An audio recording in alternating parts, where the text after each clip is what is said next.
straight negative, it's going to stop your progress. Facts. So long as you know that, it's the beginning of getting things better. Absolutely. It is, man. I used to have a lot of people that were around me that I knew did not mean me the good that I meant them. You know what I mean? Like I would go out of my way to help somebody because I was always helped. You know what I'm saying? And then you would see that they wouldn't not only return that, but even just reciprocity. I hope I'm saying that right in the moment. But it's like they weren't giving that back where you needed it, and you're like, man, these people are take, then they don't mean me any good. Something goes down, they're not on my side, and it's like, all right, well, you got to clean your house, and as soon as you get it out, like, man, I can't tell you how happy I am on a regular just to have, like, all I do, Corey, I shoot my sketches, I work when I work, like, you know, go to set or whatever, and I just be at the crib, unless I'm, like, booked somewhere. I don't bother nobody, I just be doing my thing. You're starting to hit the other level because you can't have people around you that don't mean well by you. Man.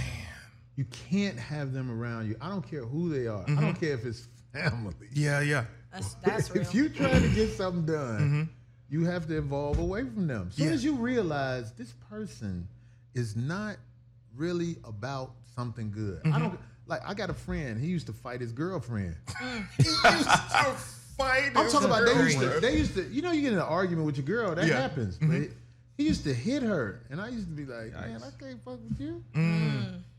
Yeah, that's my business. What the fuck? I'm like, nigga, I ain't fucking with you. It is a dark rain cloud following us. Yeah. And I want to get off from under it. Yeah. What up, Lane? Some lame out there.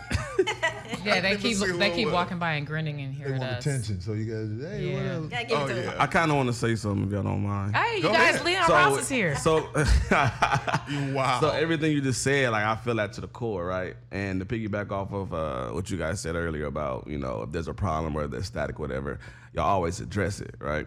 But for me, I just cut people off, right? And the reason being is like what you just said is like you don't need people around you who don't mean well by you.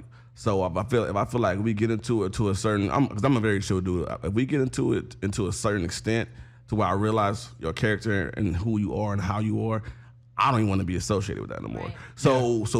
So to talk to you and be like, you know, I want to talk to you. Like, why sit there and talk to you when I know I don't want to deal with you? But it ain't about you. You want to squash it so it ain't in the air no more. Right. You know what I mean when I say that? Right. Like, man, I'm telling you, man, I done sent people who I know I ain't did nothing to them. I done actually sent them like a greeting card. And it changes everything because it fucks them up. They can't believe you did that. So they be like, okay. Kill 'em with You know what I'm saying? And then Kill you 'em don't with have any kindness. animosity But it's in not your heart. just kindness. It's actually a strategic move. Yes. Look, I'm finna give you this nice. Yep. Now, what you gonna do with that? Yep. You know what I'm saying? Yep.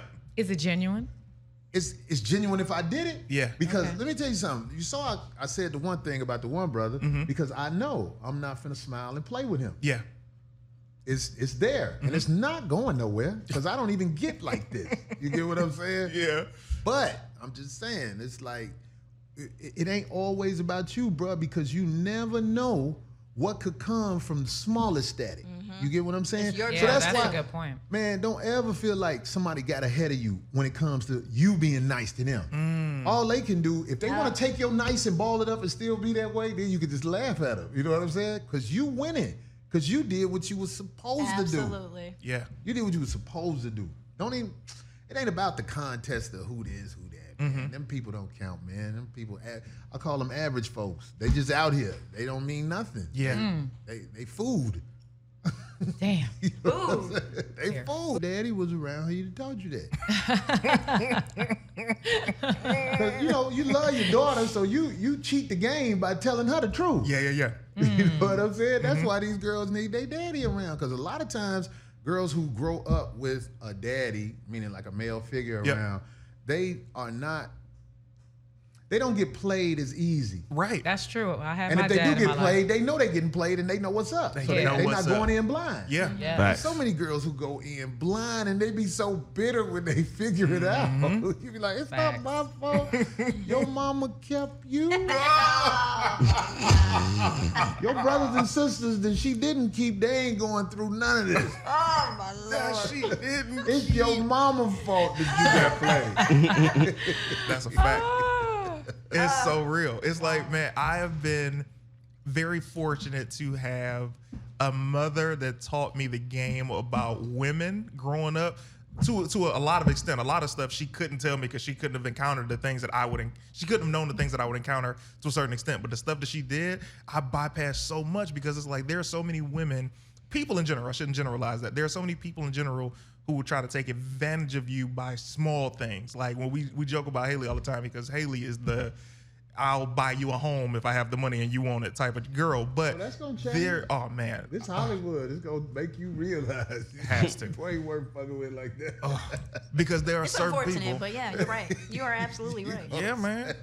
Fuck yeah. It's coming. Trust me. There's so many obstacles that you will run into. I remember the first thing my mom told me, like growing up, she was like, "Don't buy no woman." This is early on, like when you're just starting to date. Don't buy no woman no shoes because she gonna walk all over you and walk out of your life. And I'm like, what? That's ridiculous, Mom. And I remember I bought a girl. It wasn't some shoes, but it was iconic to a sense of setting the tone of me giving her things.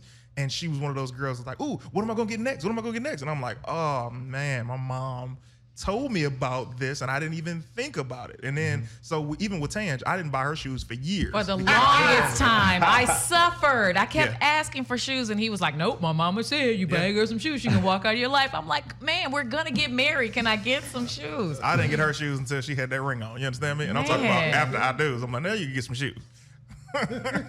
Leon, give it to me. Wow. So let me ask you this, brother. Let's talk about Black Jesus, man.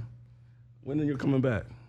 I don't know when we coming back. We've been told so many times about so many dates, but I will say we taped the 3rd season, and even though my good brother Charlie Murphy, rest in peace, wasn't there. By the way, I met Charlie Murphy, man. That's a real one. A real one. How about that? That's a man. Yeah. And he ain't gonna let you prey on the weak around him. Man. You know what I mean? Charlie Murphy was a real one. But we filmed it, man. And you know, we get told, oh, it's coming this, it's coming that, but it's not coming on. But if they ever aired the 3rd season, I think it will help my career a lot because a lot of stuff that Charlie Murphy was getting, being number 2 on the call sheet, they gave that to me. Oh wow! And they let me, man. They just let me finally do my thing. Great, I mean, they always allowed me to be Corey Holcomb on the show, but. Yo, man, everything I ever did when it came to like comedy like that, I always get the cameraman and the crew, they always be like, man, Corey coming in today. You know what I mean? And that's a good sign when they be happy to see you. Cause exactly. They just shoot all day. You know what I mean? Yeah. So when they That's see so something true. that stands out, they, you know what I'm saying? They be like, hey, Corey's here. Yeah. I just be like, all right.